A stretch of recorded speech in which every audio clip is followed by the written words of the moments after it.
Good evening, ladies and gentlemen, boys and girls of all ages, everyone on the Sideline Sports Network Empire. Thank you for tuning in tonight to another episode of Linc'd podcast. Eagles back in action this week against Pittsburgh Steelers. We're going to talk about that matchup. We are going to talk about what the Eagles' strategies should be ahead of the NFL trade deadline, which is going to be next Tuesday. And in spirit of Halloween, we're also going to talk about which Philadelphia Eagles players are the scariest Eagles players that we've ever seen. Greg Ward signed to the practice squad this week. We have a lot of stuff that we're going to discuss. We're also going to discuss and poll question that I want you guys to be thinking about, that we're going to talk about at the end of the show here. Who would win on a neutral site? The 2022 Eagles versus the 2004 Eagles. Think about that and get back to me at the end of the show. With that being said, let's get the man himself, the Lindy legend, in the house. What's up, co-host with the most? Another week, another closing of a bye week for the Birds this season. And, this time's a little different that we're still undefeated. So we got a lot to look forward to, man. We absolutely do. And let's actually start with the NFL trade deadline is next Tuesday. There have been some reports floating around what the Eagles are looking at. So we started off with the first report saying that the Eagles were in talks with the Carolina Panthers on running back Christian McCaffrey, who was ultimately traded to the 49ers. The Eagles offered a third-round pick or a fourth-round pick or something for McCaffrey, which was turned down. Obviously, the 49ers offered a great deal more than that. So, yeah, that was pretty interesting. I just think that was kind of a typical Howard Roseman doing some fishing around. He's, always trying to see what situations are going on. So I wasn't too surprised, and I'm actually glad that we didn't overpay to get Christian McCaffrey, because I think we got a good thing going with Miles Sanders right now. But if they added another running back, I wouldn't be too surprised by that. Pass rushers, Brian Burns is a name that's been brought up, but the Panthers supposedly turned down 2 first-round picks. I personally don't know if that's true or not, because if you look at it, teams do this type of stuff where they say, oh, well, so-and-so offered us 2 first-round picks and we turned it down. You're trying to drive the price up, but I don't actually think the Panthers would turn down multiple first-round picks with the position that they're in. They're a rebuilding team. If someone offers them 2 first-round picks, they are definitely going to take it. They are trying to drive the price up, in my opinion. But a pass rusher or another running back, I think that's definitely something that could be in the works for the Eagles.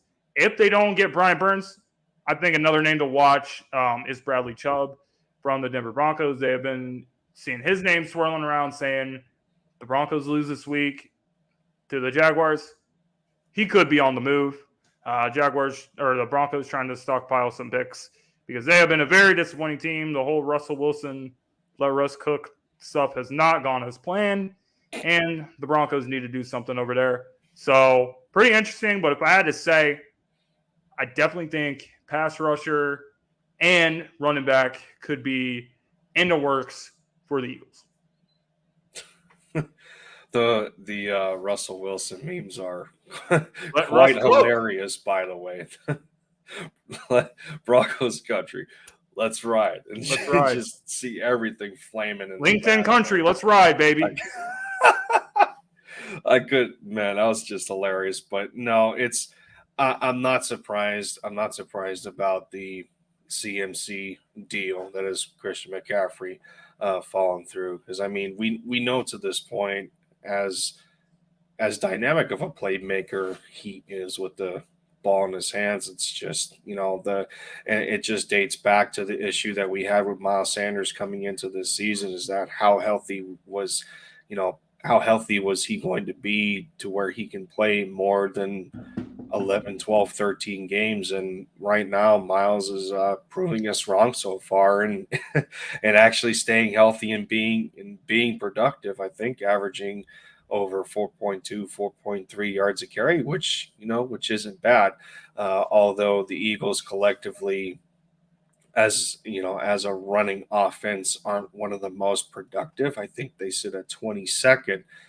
And I understand on how how tantalizing and how attractive that can be to have Jalen Hurts and Christian McCaffrey, in that backfield at the same time. That's true. Like you can imagine that, but you can only imagine that if Christian's actually on the field. But we've seen the Eagles do this before. You know, they're dealing with the strength, and they're trying to add to that strength. Predominantly on the defensive line. The Brian Burns situation feels Khalil Mack-esque at the time that he was traded. So when you're possibly looking at 2 first rounders, I mean, that's going to be, and that's something I brought up in my video last week.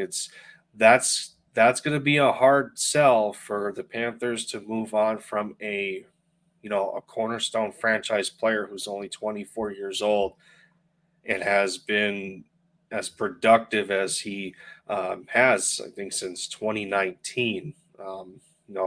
Players like that just don't immediately come available. If the team's in a fire sale, the asking price is going to respectfully be high for his services.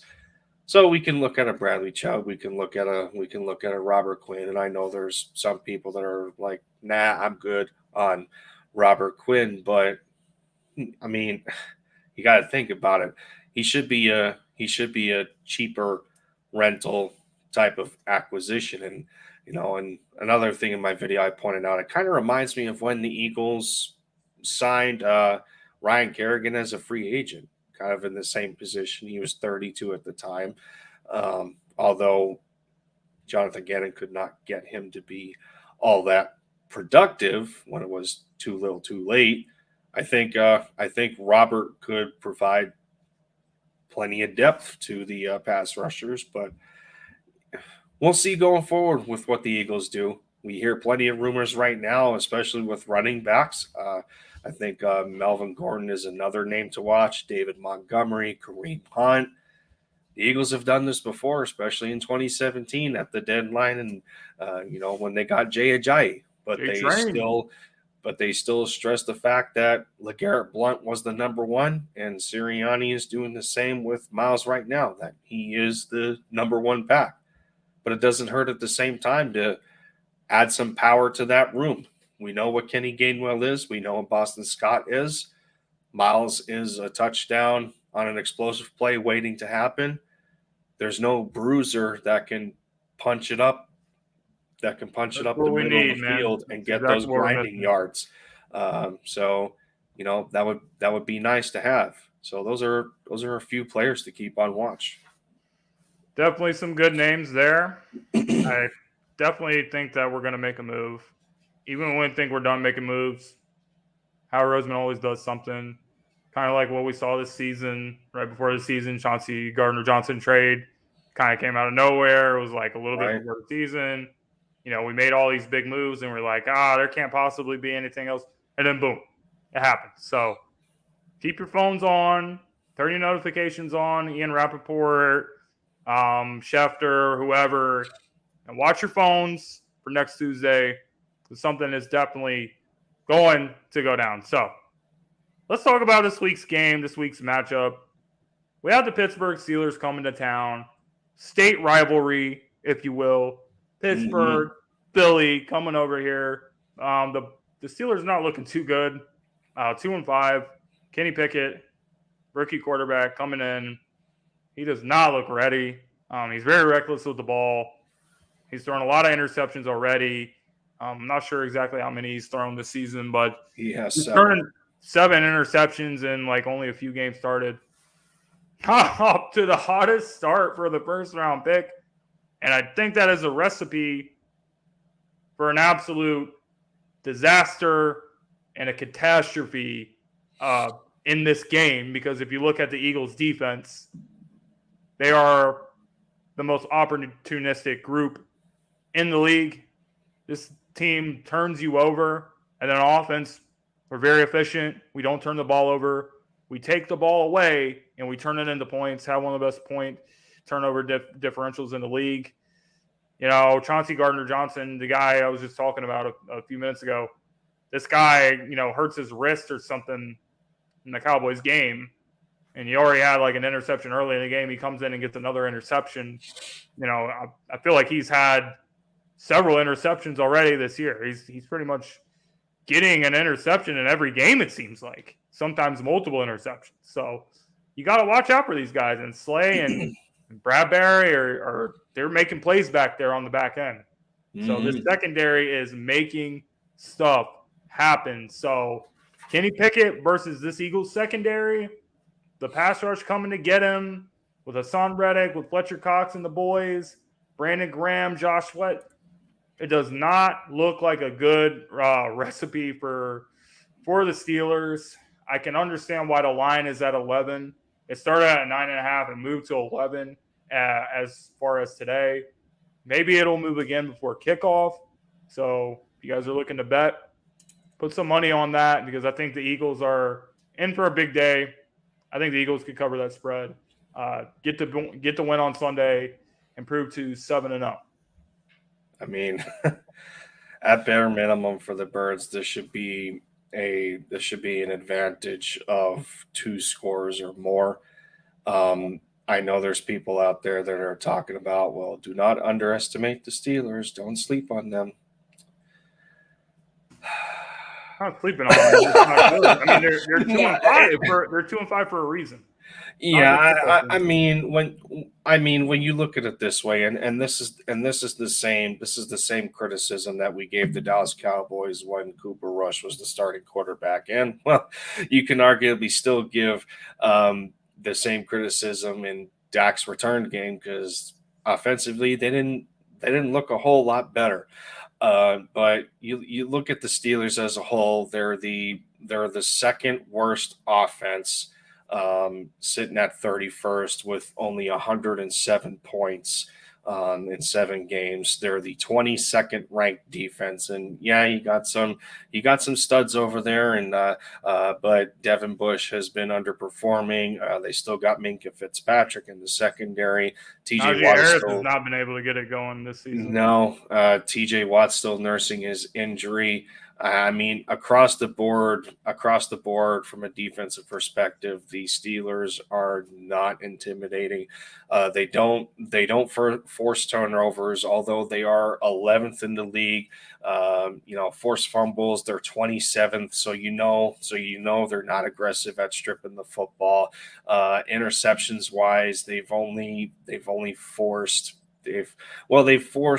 13, they forced 8.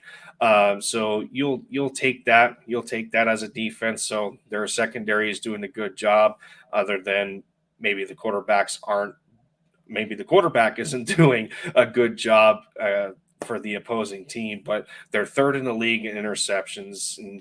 But this is where the Eagles can take full advantage. Between Kenny Pickett and Mitchell Trubisky, in 7 games, they got sacked 15 times. As an offensive line, that's unacceptable. I'm sorry. Like 15 times in 7 games, you can't have that. That's at least 2 sacks a game. As in terms of efficiency, both quarterbacks do not push the ball down the field. They're both averaging 6 yards attempt. They're both averaging under 200 yards a game. Kenny Pickett's at 193 to Trubisky's 159. In terms of QBR, they're both below average. Passer rating, they're both below average. So, I mean, again, this is a team that is not good at putting points on the board. You can argue and say that their receiving core is pretty decent. You look at Deontay Johnson, who is a deep threat for them. You got George Pickens. You have Pat Freiermuth, who I wanted for the Eagles. That's not the here nor there.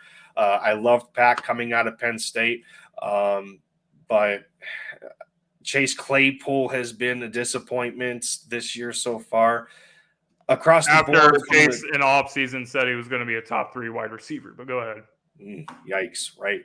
But across the board in terms of receivers, you don't have the Steelers do not have a single receiver that has a catch percentage of over 65%, and the only one that's at 65 is George Pickens. If you include the tight ends, Freiermuth is sitting at a 68.3. And this is at a minimum of 30 or more targets. And you look at who they're throwing the football to the most. It's between Claypool, Johnson, Pickens, and Freiermuth. You just mentioned Najee Harris. He has been really struggling to hit his stride this season so far. He's averaging under 3.5 yards a carry. He's not really impacting much in the pass game. So because the Steelers can't really put anything together on who they want at quarterback, that's another struggle in itself, because the offensive weapons have to deal with 2 different quarterbacks back there. They're trying to figure it out offensively, and that's just not a recipe for success. Do you want Trubisky as your starter, or are you trying to give the rookie more of a chance here? Now, granted, to Bacon's point, I hope that we don't put a hurting on Pickett with the way injuries have been going in the NFL this season. It's running rampant. I mean, especially for concussions. Kenny Pickett's just coming off of suffering from a concussion. So, but aside from that, I'm really not all that threatened from Pittsburgh. And you take it. When was the last time we played the Steelers? That was when Carson Wentz was a rookie.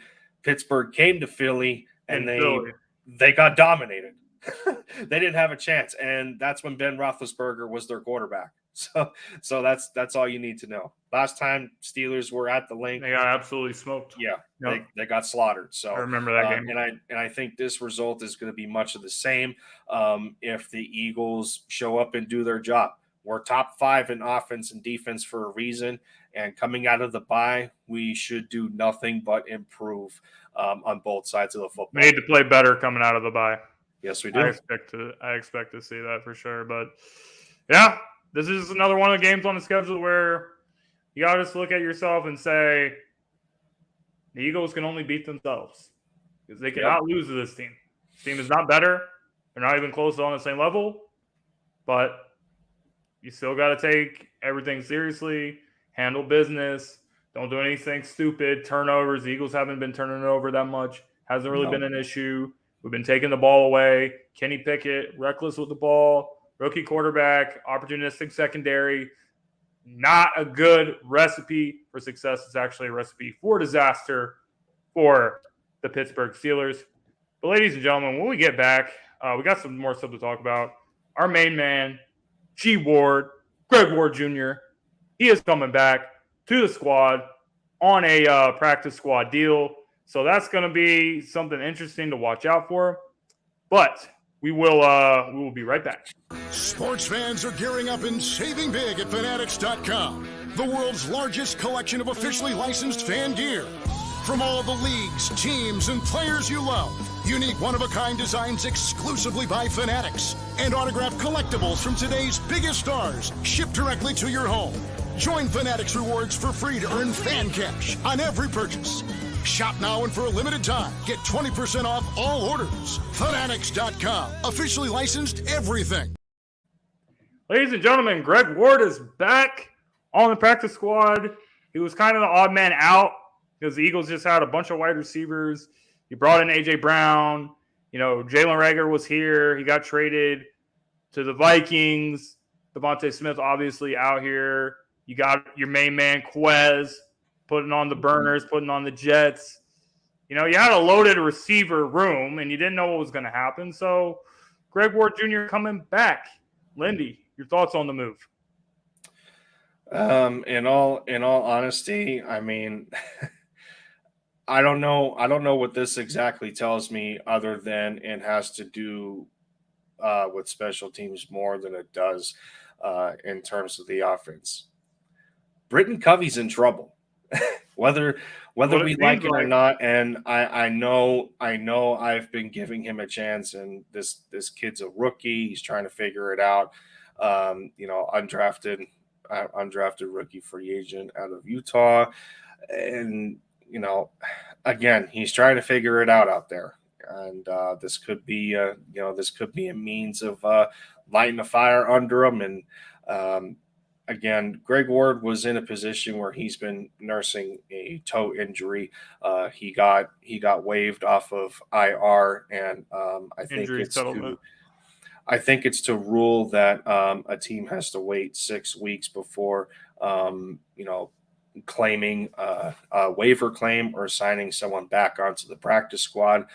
So the Eagles have cleared that threshold. They bring him back, and I guess, to me, if Britton doesn't step it up, and I don't know why they wouldn't try Devin Allen back there, but if Britton doesn't step it up between him and maybe Devin, we could see some fair catches.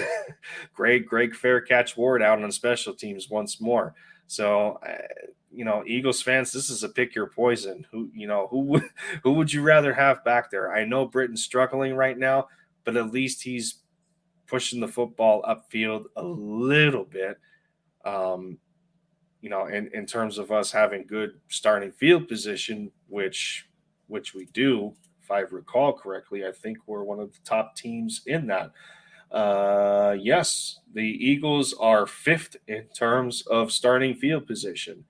Sometimes Britton Covey has something to do with that on kickoff returns and punt returns. But we're just looking for a bigger spark from special teams. So again, if Covey doesn't step it up, look out for Greg Faircatch Ward to return. Yeah, I'm not really that impressed with Britton Covey whatsoever. He doesn't really move me. He catches the ball, he runs. He doesn't seem like he really has the vision that we expected him to have, because he made some big plays in the college level, and when we signed him, it was supposed to be a big deal. We're like, oh man, this guy's fast, he's explosive, he's exactly what we need back there. Mm-hmm. And it just hasn't gone like what we thought it was going to be. And I'm with you on Devin Allen. I actually thought that Devin Allen was going to be over Covey, but that was not the case. So I would be interested to see him get a chance at some point this season. But Greg Ward is a guy that's been around the team for years. The coaches know him. They really like him. He's enjoyed in the locker room. And you know what? You can depend on him to at least, not muff any punts or do anything stupid. So I can see why they made a move like this. I don't think it's really a big deal. But our special teams has not been, if we want to say one area has not been so good, our special teams really hasn't been as impressive as we would have liked for it to be. Not as impressive as the offense, not as impressive as the defense. Definitely need to see some improvement the second half of the season back there. But yeah, interesting move. We'll have to see what Greg Ward's role is going to be, but special teams seems like a safe bet. Eagles don't seem like really sold on Britton Covey. At least special teams is a little better than last year. At least you can say that much, but no, it's not very impressive. Because I know some beat writers and others want the what's his name? I think Michael Clay. I think they want him out of there, but we'll see. Yeah, we'll have to see about that. So let's have a little discussion. It's October. We got Halloween in like just about a week or so away. So what are we feeling about this? Like the scariest Eagle of all time. When I say scariest, I guess you can define that, but however you mean. But I'm just saying in terms of just a mean, vicious guy that you do not want to go up against in a situation. Fear factor, yeah.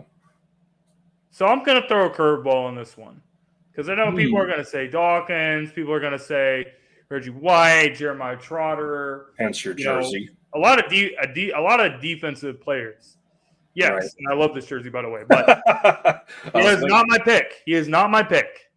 My pick is Mr. Jon Runyan, former offensive lineman for the Eagles a long time ago.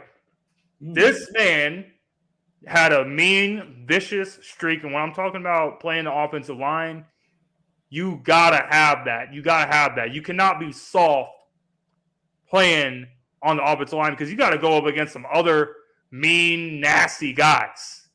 So Jon Runyan, you see this guy running full speed at you, and he's going to knock you down. Like if I'm a DB or something, and by the way, DBs, these are not all these DBs are like small guys. They're small compared to him.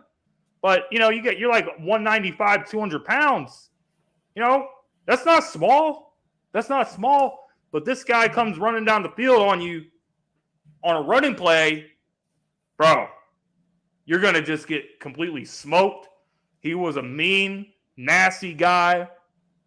I'm going with Jon Runyan.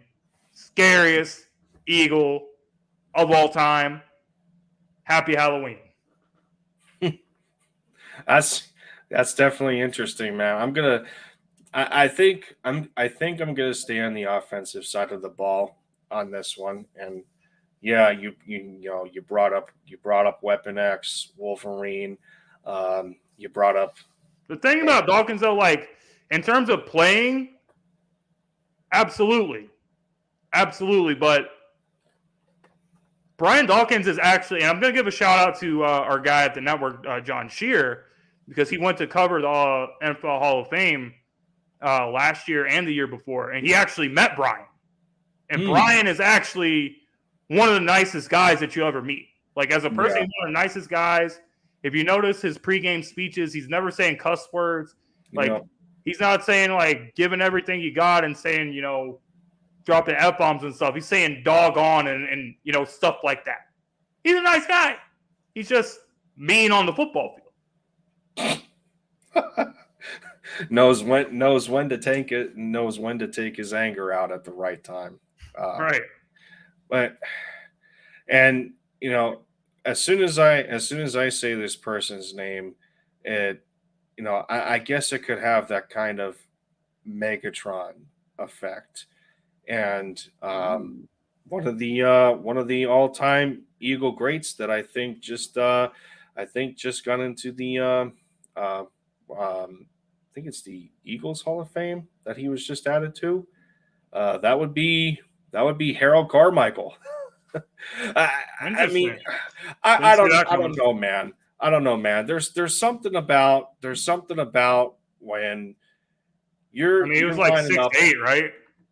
Yeah, you're lining up against a receiver, and you just see this beanstalk of a man at 6'8" on the other side of the line of scrimmage, and you gotta try and take the ball away from him, even like on a go ball, whatever Especially if you're like a 5'11", 6 foot dude, and this guy's 6'8". Like, I mean, you had to have a Michael Jordan vertical to even have a chance at deflecting, at pass deflecting this away from this man. I can't imagine the wingspan of Harold at that size, to play receiver and to have a little bit of tight end experience. But his numbers themselves do not suggest much dominance, and I get that, but he still has Pro Bowls to his name. I think he's a 4-time Pro Bowler, 73. There's still a little bit of. I see the point you're making though. Like there is some element of fear when it comes to covering a guy that's like 6'8". At his size as a receiver. but even still, he was still able to amass over 1,000 yards in his career, and he had a long career. He played for 13 years. I mean, for him to last into his mid 30s at that height, your knees are going to give out. They're going to give out a lot quicker. The taller you are. So for him to be able to play that long, although his last season was for that dreaded Blue Star, he still had over 1,100 yards in 73. He hit almost 100 or almost 1,178. He had a good year in 1980 when they reached the Super Bowl and unfortunately lost to the Raiders. But yeah, I think with this question, it's easy to list defensive players because of the violence and tenacity that they play with. And you mentioned we went with 2 offensive guys. Yeah, you mentioned John Runyon, and for what he's been able to do. I don't know if I would. Well, you know what? I'm trying to think of our current day offensive linemen and put them in the same category. Mailata's an easy one. How many pancake blocks we have seen by that man already at 6'8"? So you want to take us another direction and say who's the scariest right now? There's an example for you right there. I mean, if I had to say, I would probably say Mailata, because remember, that's an easy one. Yeah. Remember last season versus the Falcons, week 1 against the Falcons, this guy absolutely destroyed somebody. Like, I can't even remember what the guy's name was, but it was some DB from the Falcons on a running play. Like Mailata, just imagine Mailata's like a 6'8", 300-pound Australian beast running down the field at full speed, and you just get leveled. Like, Mailata's a nice guy. He's a nice, jolly, happy guy, but if this guy's coming, running at me full speed down the field, I'm going to just get out the way, fam. I'm going to just get out the way. You go do your thing. I'm making a business decision. I think, I think Lane Johnson's intimidating in a different way that he gets to you mentally for how dominant he is as a right tackle and very little sack allowance. You can hasn't allowed a sack in over 2 years. You could ask Micah Parsons. I had to. I'm sorry. I had to. He completely shut down Micah after Lane got hurt. That's when Micah started causing more problems for us. But before that, it was a very quiet night for him. And, well, you can ask Dan Quinn a little bit of that, why they didn't adjust when they knew they had the advantage. But that's not here nor there. Well, we'll see them again Christmas Eve. But, nonetheless, I mean, this is – like when you say scariest, it just offers a broad range of definitions that you can work from. So you can include plenty of players in that category, and I think us two made a couple of good examples. I'm gonna put AJ in there. I'm gonna put AJ Brown in there because you gotta think about this. Like, this guy can make stuff happen. He can make big plays. Mm-hmm. He can get open. He can get separation. But it's like, once he catches the ball, you can't bring him down. Like, it's like he goes from being a wide receiver to like a big running back. You know what I'm saying? Like, you throw AJ the ball on a slant, and he's like running and getting all these yards, and guys are trying to bring him down. They just can't do it. Like, this guy will run through you. AJ Brown is strong and physical. So I'm gonna put AJ Brown in the conversation too. Like, it's kind of like what Grizz is saying over here. He's menacing. So if I'm a TV, I'll be a little bit shook. Like, I think Trayvon Diggs was a little bit shook. We like Jalen Hurts says, we leave money on the table. Mm-hmm. We had AJ wide open on a play, but the protection broke down. He was absolutely behind the defense, and then you had Trayvon later in that game took his helmet off and started screaming whenever Devontae Smith scored that touchdown. So, yeah, that was very gratifying to see. But I would give AJ in the conversation. I would give some respect to Dallas Goedert too. When he is on his A game, you're going to have a hard time at bringing him down, especially for him having a little bit of shiftiness to his game too. I mean, he could put a little bit of a move on people, and that's what for how many years? That's one thing we asked Zach Ertz to do. So, yeah, Zach could not get yak. That's why they called him No Yak Zach. No disrespect. I love him, but this guy would catch the ball and then he would get knocked down by the wind. That's just the way it was with our guy Zach. But still love that guy. So let's go on and let's have this conversation, this debate. And I told you guys at the beginning of the show. If the Eagles from this season, 2022 Eagles, went to a neutral site, meaning not somewhere in Philly, even though Eagles fans are known to travel, so it doesn't really matter if it's a neutral site. But neutral site, 2022 Eagles, 2004 Eagles, not 2017, because I know a lot of people have made comparisons and saying, this team does actually have more talent than the 2017 team, which that's a debate we can have some other time. But Jalen Hurts versus Donovan McNabb, A.J. Brown versus T.O. You had the Eagles defense in 2004, Jim Johnson. You had Brian Dawkins. You had Jeremiah Trotter. You had a good defensive line. You had a Purse on the edge. Used to cause a lot of problems for people. Jim Johnson, God rest that man's soul, we haven't had a defensive coordinator like him since him. We went through a lot of defensive coordinators that were not any good, and our defenses have not been mean and nasty like they were since then. So, in terms of and we lost Lindy for a second, but in terms of this, I just gotta say, I don't know exactly how Jalen Hurts could handle going up against somebody like Brian Dawkins, because I think that we played some great players in the league.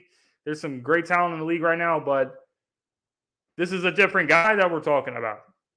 And this is a guy that, against Michael Vick in the playoffs, oh man, if you ask Michael Vick, he will tell you this was one of the meanest, nastiest hits that he ever took in his life. This guy knocked the wind out of him. So Jalen Hurts being a mobile quarterback, that's something to watch out for. And the way Jim Johnson would probably throw a lot of different things his way would be interesting. But I also think that we would have something to say for that offense. Okay? Because you have T.O., and you're probably not going to stop T.O. You can only hope to contain him. But with guys like Slay, guys like Bradbury, guys like Gardner Johnson in the back end, you got good secondary players that can match up really well. But who else is going to beat you besides T.O.? That's the question. Because the receiving core was not actually that good outside of T.O. You know what I'm saying? The weapons were not really good. It was kind of T.O. and Westbrook. And those are the two guys that would really do a lot of damage. But I do say, in terms of coaching, I'll give it a 2004. Andy Reid and Jim Johnson, I'm taking them 1,000 times out of 1,000 over Nick Sirianni, Shane Steichen, Jonathan Gannon, and all the crew that we got over here. T.O., I'm taking T.O. over anyone on our receiver core. However, as a whole, 22 has better overall weapons from top to bottom. Offensive line, I would go with the Eagles in 2022. But for this game, I just don't trust. I don't trust Donovan McNabb with the game in the balance, and I never did. I never felt comfortable in any type of clutch situations. You know, you had the guy thrown up in the Super Bowl. He was just a guy that didn't really care. You know, he just kind of showed up and was like, yeah, I'm the quarterback. I'm this. And he couldn't deliver. He couldn't deliver in the clutch situations. And he's throwing the ball in the dirt. He's throwing the ball on the ground. If T.O.'s open, he won't throw it to him out of spite. So I can't put my faith in Donovan McNabb. I just can't do it. So I'm going with the 22 Eagles.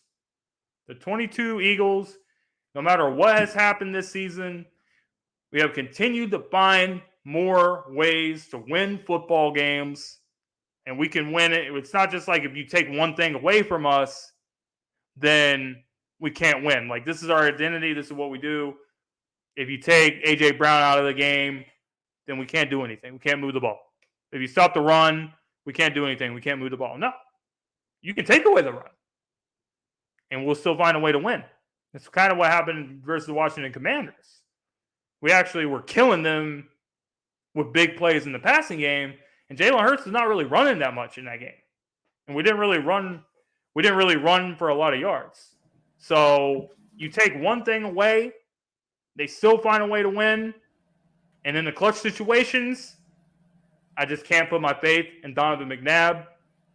So right here, I'm going with the 2022 Eagles.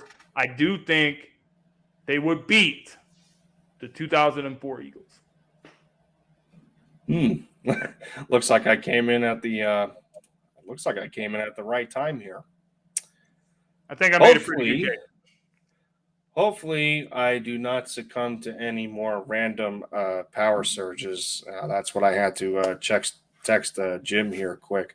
So where I live, all the power lines and everything are underground. I'm kind of in a no outlet type of neighborhood. So that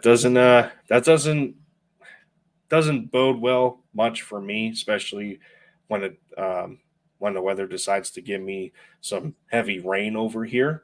But nonetheless, this was an interesting one to me. Solely to the point that we're taking a team that was a proven Super Bowl team that, well, as we know, eventually got their heart broken by the New England Patriots. Although leading up to that game, they were absolutely dominant in the playoffs, giving the business to the Vikings and the Falcons by almost 2 scores in both games. And again, I understand Jim's point here in that with McNabb, you could not trust him in clutch time moments. I don't know. I just think he would make a crucial mistake that would cost the team. Am I going to be that guy here? I think I am. And I think between the current Eagles and the 2004 squad, well, right now, the current Eagles have only played 6 games. We don't know what their outcome is going to be. Are they going to be able to sustain this level of success? So on and so forth. However, up to this point, what they have going for them is that they are top 5 in terms of offense and defense in terms of scoring. They are the 4th ranked offense in the league as of week 8. And they are the 4th best defense in the league as of week 8. The 2004 Eagles that year were number 2 in defense, averaging only 16 points allowed. And they were the 8th ranked offense at 24 points. Kind of an even match there between both teams. Both quarterbacks were fairly efficient with the football. When you talk about the type of quarterback that McNabb and Jalen Hurts are, McNabb that year out of 15 games, 31 touchdowns to 8 interceptions. 64% completion percentage through just under 4,000 yards, coming 125 short. Passer rating of 105. He was phenomenal. 8.3 yards per attempt. On the flip side, you got Jalen Hurts, and granted, they did not do QBRs back in 2004.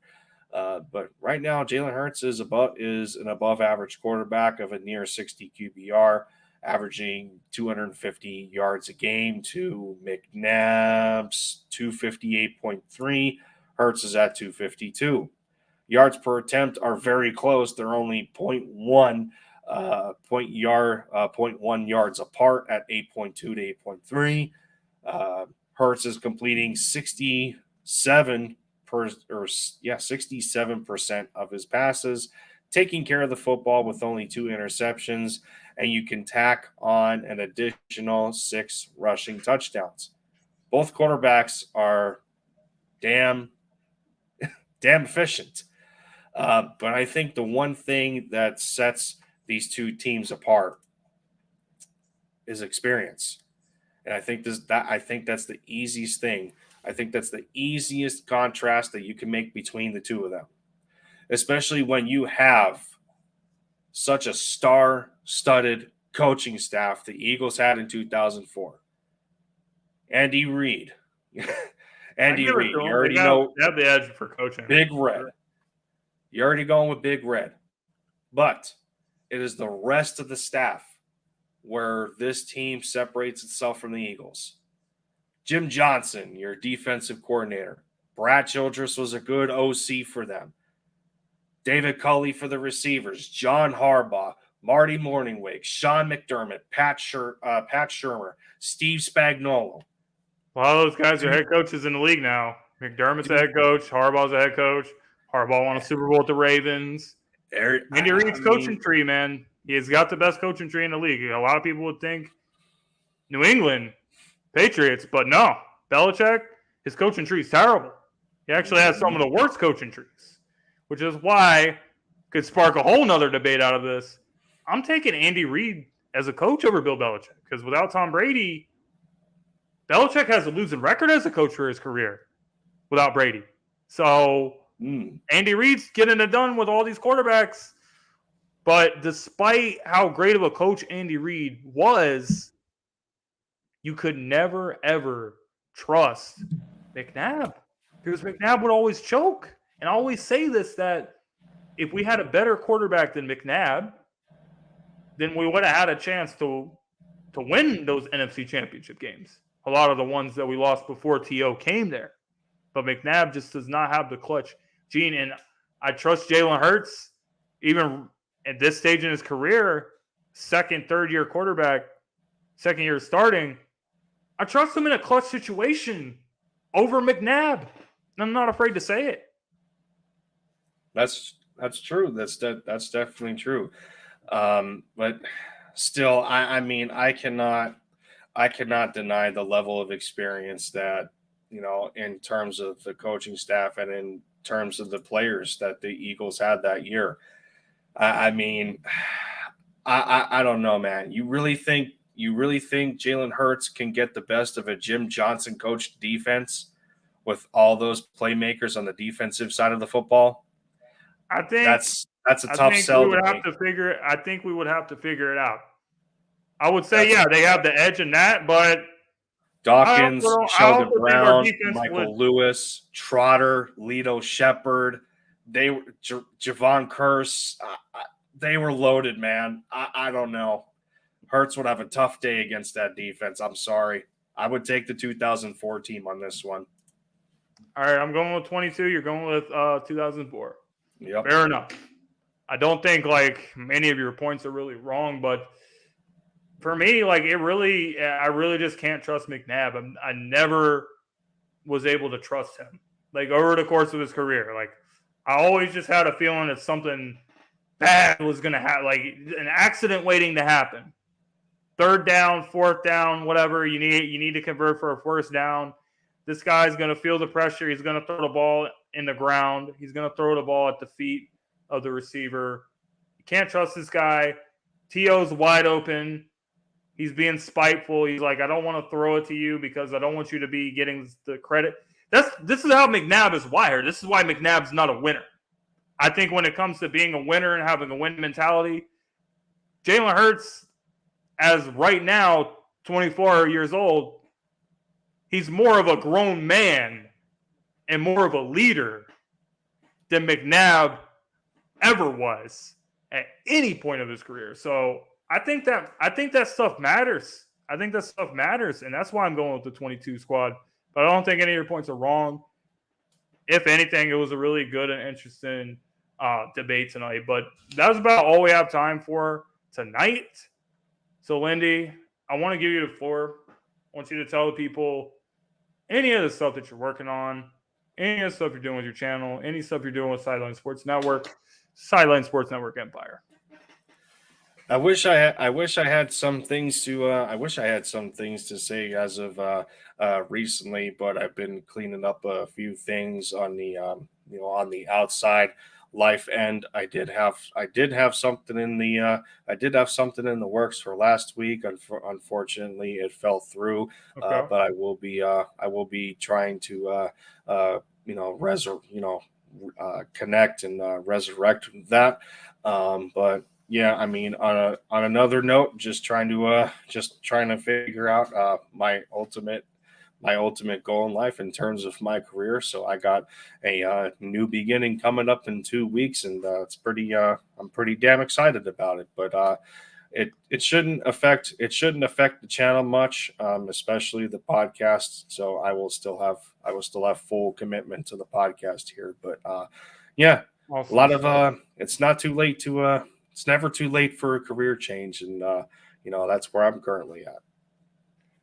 Awesome stuff. Very happy to hear that stuff. So with all of us here on the channel, all of us here with the LinkedIn podcast, all of us here with the Sideline Sports Network Empire, thank you guys for tuning in. Thank you guys for watching. Please leave a thumbs up if you enjoyed this episode.